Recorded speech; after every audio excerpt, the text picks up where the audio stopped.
It was 1995, and I had just graduated high school. An old friend who I hadn't talked to in a while and I were hanging out, and I said, let's go to New Orleans. So we did.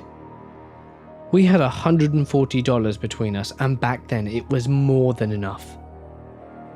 We made it to New Orleans and almost died of culture shock, and turned round and headed to Magnolia, Mississippi to get some sleep. We stayed at Magnolia Inn. It was a shithole, but it was nice and cool, and in May or June in South Mississippi, cool was the only adjective that mattered. We stayed up that night playing poker and drinking Gordon's vodka, and talking about who knows what. At some point I said, have you ever been to Texas? My friend replied with nope. So I said, pack your bags and let's roll. We had a road atlas. Marshall, Texas was right across the border from Shreveport. We arrived there and made a phone call to another friend who we were actually supposed to be staying with.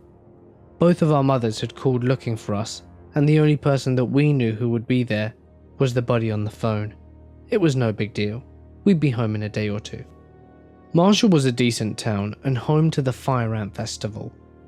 We stopped at a little barbecue joint, had a Coke, Smile, and some pulled pork. We looked at the map and decided to backtrack a bit and head up past Route 43 to Karnak and past Caddo Lake.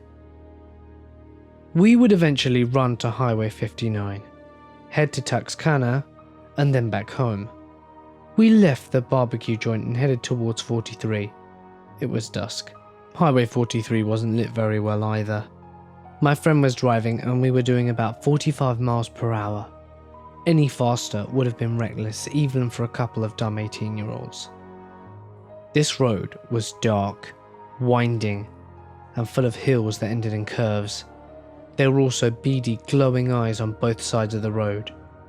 You could hear the crickets and the bullfrogs over the sound of wind rushing. It was peaceful and creepy at the same time. The humidity was a real thing, tangible. The air was thick, and it smelled like pastures, hay and swamp. We drove for what seemed like hours, and it was after midnight that I saw a sign that informed me that Bivins was the next town up of any size. I was hypnotized by the yellow lines on the road. We hadn't seen another car in at least an hour. Very sleepy, I rolled down the window and lit up a cigarette. There was music coming from the radio. As I smoked my cigarette absent-mindedly, I flicked the ashes out the window, and I took one last puff, flickering the Camel short off into the woods. And then I saw it. In my periphery, there was something running alongside the car. It was just behind my window, behind where the edge of my door ends and before the window of the back begins. I looked over at the speedometer. We were doing 40, and then I looked at my friend. I looked straight ahead, but I could still see it. A huge arm and matted, reddy brown, sticky, primal looking hair. I eased my right hand over and rolled up my window. My friend was still looking straight ahead, and his jaw was clenched. He put both hands on the wheel and sped up. No words were said. I looked straight ahead, and still out of my periphery, I could see that arm moving. Muscles and tendons visibly rippling beneath the matted hair, and the car gained a little speed as the thing running alongside us lost pace, slightly. It was then that I saw the hand on the end of the nightmarish arm. The hand was clenched in a fist the size of a cantaloupe, a big cantaloupe. It was covered in the same hair, but slightly darker around the fingers, like it was stained with something. Then suddenly the hand unclenched, and I saw the claws. Black as this damned after midnight Texas night. Those claws were at least 2 inches long, sharp like an animal's. This wasn't a hand so much as it was the killing paw and claws of some beast whose only purpose was to kill and eat. I looked back at my friend and we looked at the speedometer. 50 miles an hour. I looked straight ahead and it was still there. I lit up another cigarette and didn't roll down the window this time, and simply said, "Shit." The music had stopped. I finally broke the silence and said, "Hey, do you And before I could finish, my buddy said, "I see it. I've been seeing it. I can't even see you, but I can see whatever the hell that is." "How much do you see?" "More than I want." "Speed up, John. Speed up. It can't keep up forever." I looked over. 55 miles an hour. Whatever was chasing us silently was starting to lag behind. I finally looked to my right, just for a bit. Imagine the scary part of the movie where you'll put your hands in front of your face but still peek through. In 37 years, I have 2 regrets. One is picking up that first cigarette, and the other is looking to my right on that night. This beast was huge. Its chest was above the top of the car. All I could see was that matted reddish-brown hair, and then it bent forward as it ran. I saw the face of this thing. All reality stopped. We were no longer driving down some country lane in Texas. We were now trying to escape from the depths of the monster that inhabited hell. This thing's face is beyond my powers to describe. It was evil. The eyes were black and the pupils were red. It flashed its teeth at me in a snarl, yellow and huge. Saliva dripped from its mouth. It opened its eyes wide, and it looked hungry and pissed off. Then it opened its mouth. The skin pulled back until you could see where the black gums and yellow teeth were. Immediately, I felt the car accelerate. "Bloody hell, John, just go!" I prayed. I cussed and lit a cigarette. Then the sunshine began breaking through the clouds, and the road straightened out. "Don't you slow down."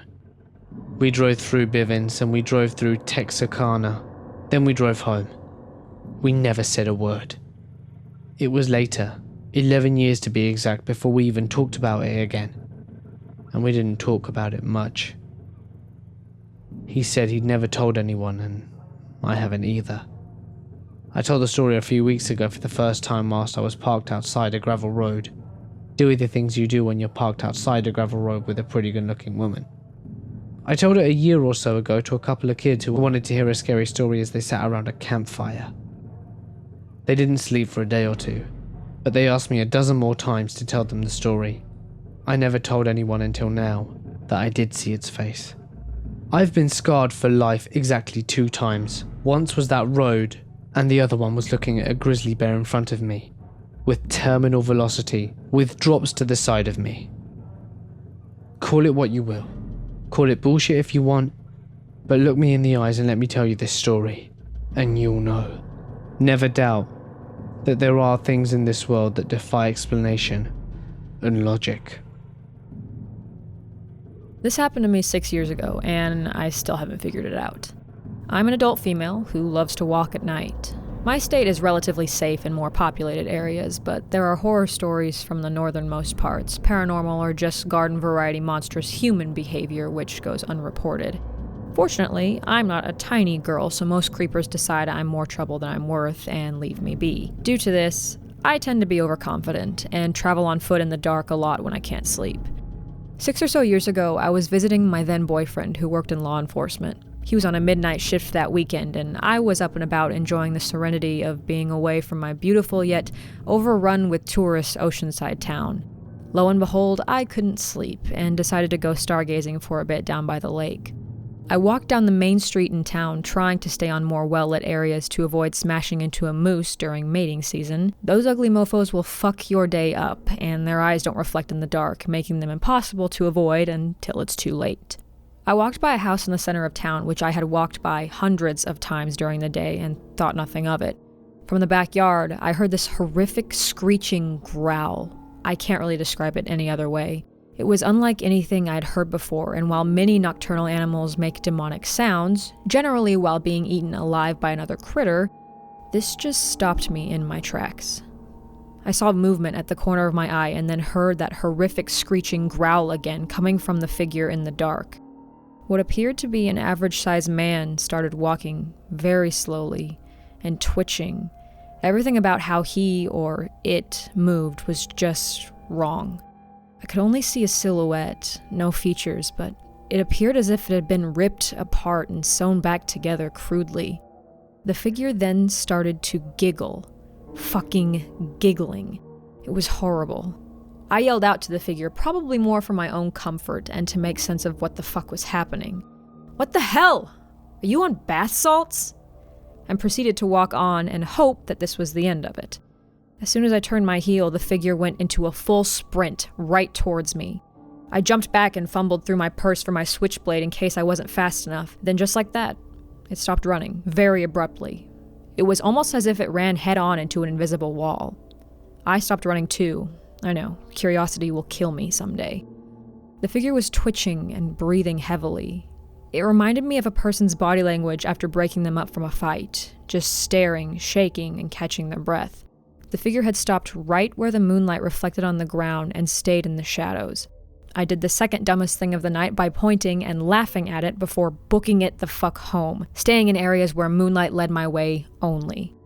It could have just been a junkie high as a kite, but then again, it may have been a Skinwalker. I'm not in traditional Skinwalker territory, but I'm also not Navajo, nor do I have any Navajo friends to educate me on these things. Regardless, it was still the creepiest incident of my life.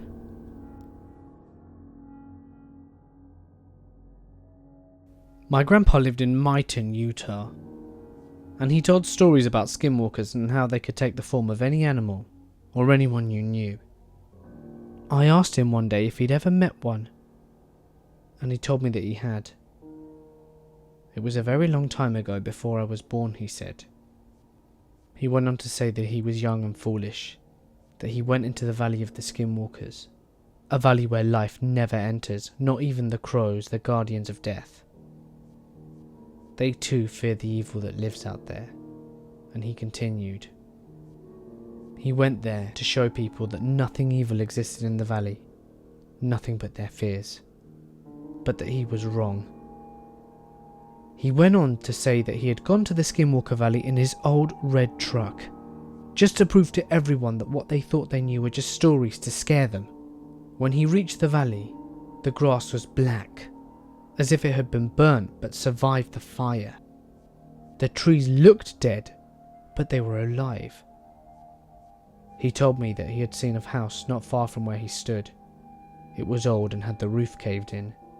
The door was gone, and so he started to walk towards it. There were strange markings on the side of the house. Animal skeletons were all around the place as if it were a sacred burial ground. Then he heard the voice of his long-dead grandmother. He heard her. The spirits were calling for him, for his life, for his skin, for his blood, for his soul. They were the lost souls, and they could change form from man to beast. They chased and scared him, and told him that they would never forget him. Whenever I visited my grandpa, he would show me something that was brand new, but would be broken the next day. These spirits would kill his animals, so he finally stopped keeping his dog outside. It got to the point where I snapped at him, telling him his stories were all lies. I told him to prove it. He turned around and pulled his shirt up. All I could do was gasp when I looked at his back. It was torn here and there. Not one part of his back was unmarked. There were wide claw marks, too straight and far apart to be made by humans. I started to cry. I remembered my mother running in to see what was the matter. She screamed and ranted at my grandfather as she held me, but he did nothing but stare at the field across the road from his house. She finally gave up and carried me inside, but as I looked over my mother's shoulder, I saw it. A large black dog with white eyes. It was watching my grandpa and he was watching it, as if it was waiting to attack him. It never did, and I never saw the dog again. My grandpa died 2 months later. The doctor said his heart gave out, but I knew that was a lie. His arm had fresh claw marks, and that was 42 years ago. Never look a skinwalker in the eyes. It will never forget you. If you do, sooner or later it will have you. You can fight and refuse to give in to the skinwalker's power. But if that's the case, then I hope you're not afraid to die. My dad kids around, but doesn't bullshit stories. He told me a story about a creature he saw once, something I believe was a skinwalker. This was in the very early 80s in late fall, before I was born. My sister had come down from Toronto to visit with my parents. She left sometime a little after 9 p.m., but roughly 7-ish miles away from home, her car broke down. At least she broke down in front of a family friend's house, and they said she could use their phone. She called Dad, and he came down and picked her up. The friend said that she could just leave her car in the driveway until the next day. She decided to stay at our parents' for the night and head out in the morning.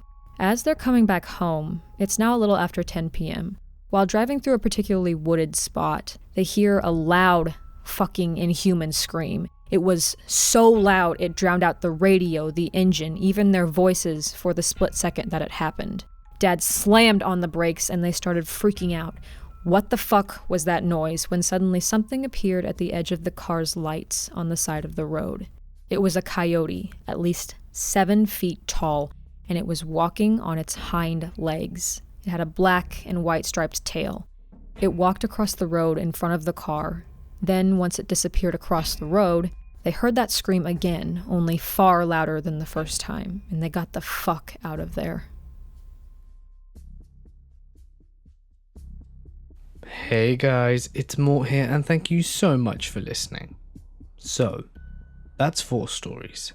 To get all 7, follow me over to Cayleigh Elise's channel. She is an awesome content creator, and you should definitely check out some of her other videos and subscribe. So what are you waiting for? My favourite story is coming up. See you there.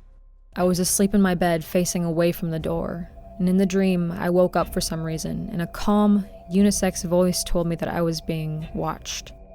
I peered over my shoulder and saw a black mass of a man lying on the ground in front of the bed. A black mass of an older woman with visibly tangled, messy hair was in the doorway, facing my direction. She noticed that I knew they were there, and she backed into the shadows like she was trying to hide her face.